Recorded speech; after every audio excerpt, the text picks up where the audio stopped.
And welcome back, rugby fans, to Rugby411. As always, I'm your host. My name is Joshua Shibata. And this is it, rugby fans. Then there were two. Technically, we are going to review the semifinals conference championship games, but this is technically also the 2024 MLR Championship preview.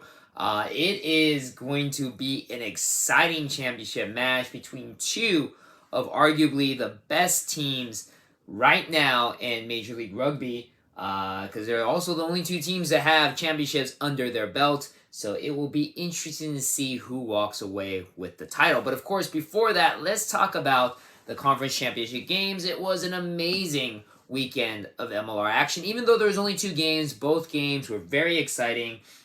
And really, I honestly felt that all four teams were in the game even near the end of it. I think the Western Conference was a little bit closer than the Eastern Conference, but still, both games were very, very close, very competitive games. There were no blowouts. Truly felt that even when you got a team like the Dallas Jackals, who are undeniably the underdogs out of all four teams, they really kept the game very, very close, and it was exciting to say the least. But let's go into it first. Eastern Conference, we had the New England Free Jacks taking on the Chicago Hounds in a very, very exciting game. Right from the start, Reese McDonald, also known as Reese Lightning, which is an amazing nickname for him, scores 2 tries back-to-back in the first 25 minutes to put New England on top. Right before the end of the half, though, Nate the Great Osberger was able to score to try to keep Chicago in the game. In the second half, some sloppy play by New England, which cost them a yellow card. But Jason Patros, who at the beginning wasn't very on in this game, missed the first 2 conversion kicks, was able to score 2 penalty try kicks to keep New England ahead of Chicago. But and then Paul Bellicano was going to score a try, but a beautiful try-saving tackle by Adrian Carlisi kept Chicago in the game. Chicago then struck back with a try by, of course, who else? Dylan the Butcher Fawcett, his 55th try in Major League Rugby history, highest scoring try scorer in all of Major League Rugby history. So again, congratulations to the Butcher, an amazing, amazing player.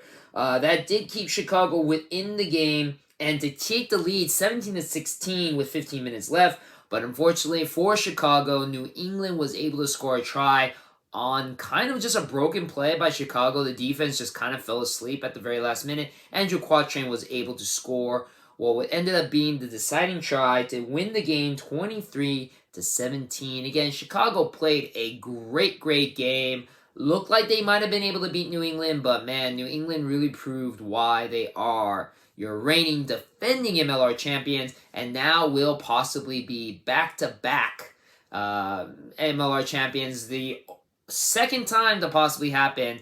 The only other team to do it, the team we're going to be talking about next, the Seattle Seawolves, your two-time Major League Rugby champions. They took on the Dallas Jackals, the surprising team of the playoffs. Dallas, of course, continuing the momentum that they had in their win over San Diego, scoring 10 points in the first 15 minutes.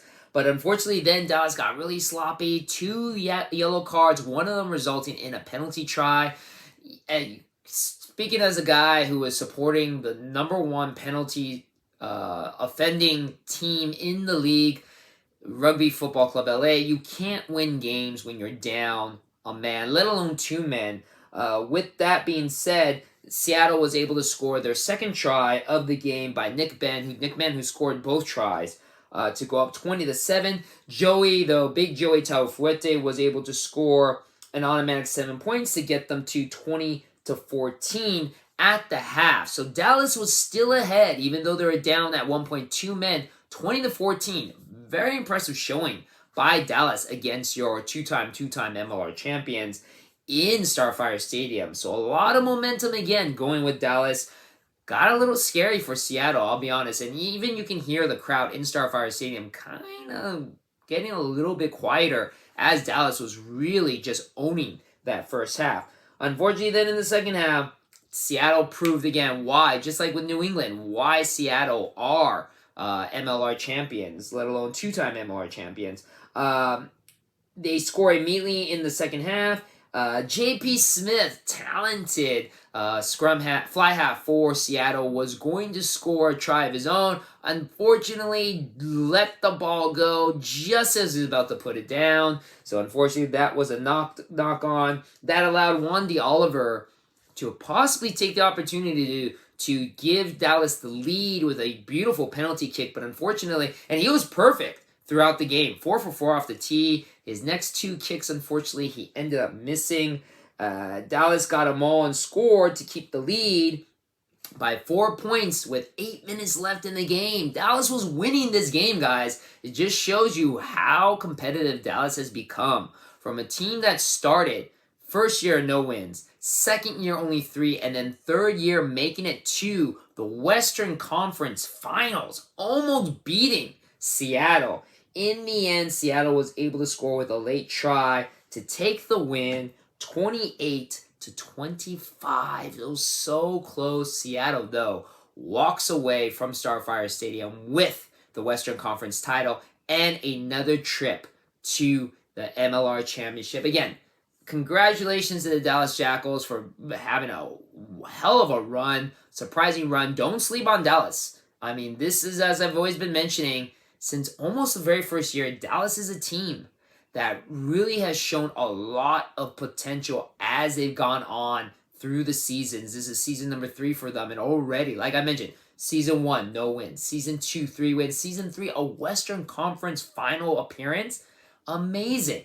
So for teams like my Rugby Football Club LA, the Miami Sharks, Charlotte Anthem, the opportunity to become something relevant in a quick turnaround is there in Major League Rugby. So if you're a fan of a struggling new franchise, hey, Dallas has proven you can make a turnaround very quickly. But with that being said, we are now down to the final 2.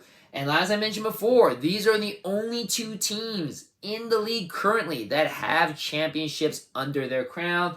New England is your reigning defending MLR champions. Seattle are your two-time MLR champions. Only team to have 2 championships back-to-back. New England could possibly be that second one.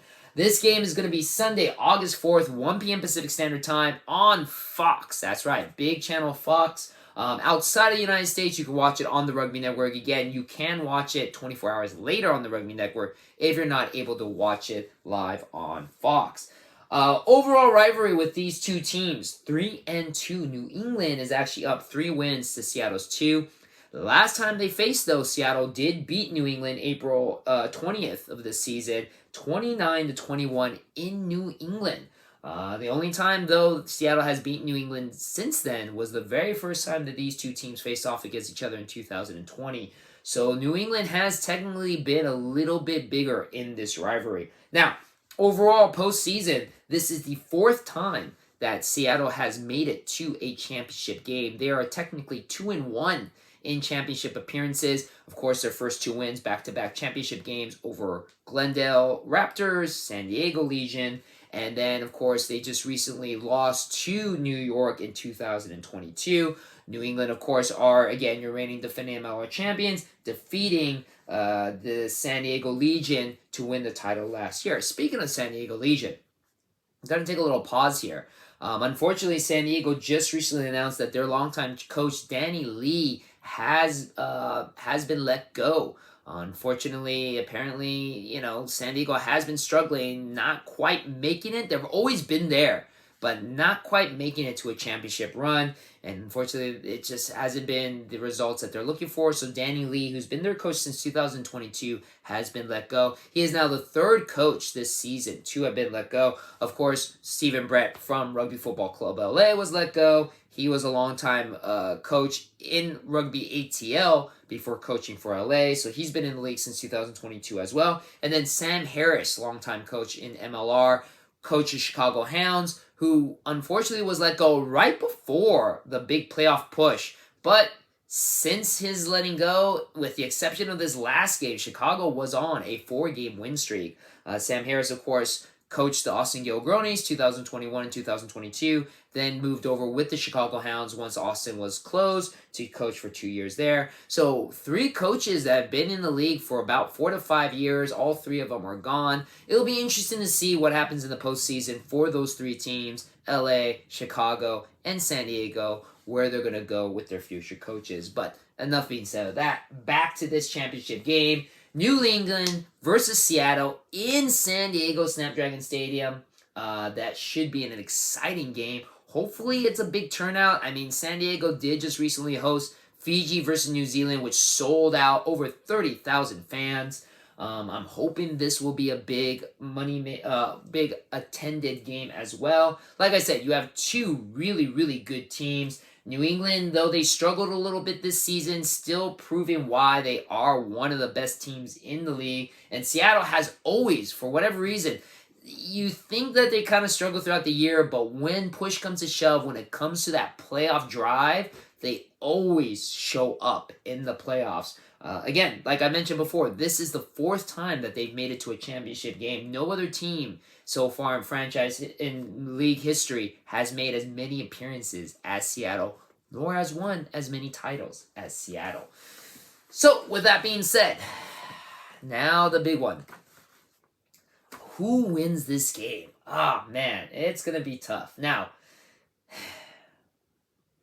again, I feel both teams were kind of shaky in their championship games. You know, I don't know what New England's strategy is going to be to approach for this game, because New England does have to travel technically East Coast to West Coast. This isn't a home game for Seattle, but it is feeling more like a home game because Seattle just has to go straight down from Seattle down to San Diego. It is, I believe, like a 3-hour flight, but there is no time difference. Like, they're not going to have to worry about a time change. New England does have to go through 3, 4, depending on how you count it, different time zones to get to San Diego from New England. So, jet lag is a thing. I just don't know when they'll be appearing, how they'll get acclimated to being on the West Coast. Seattle is a little bit more favored in that.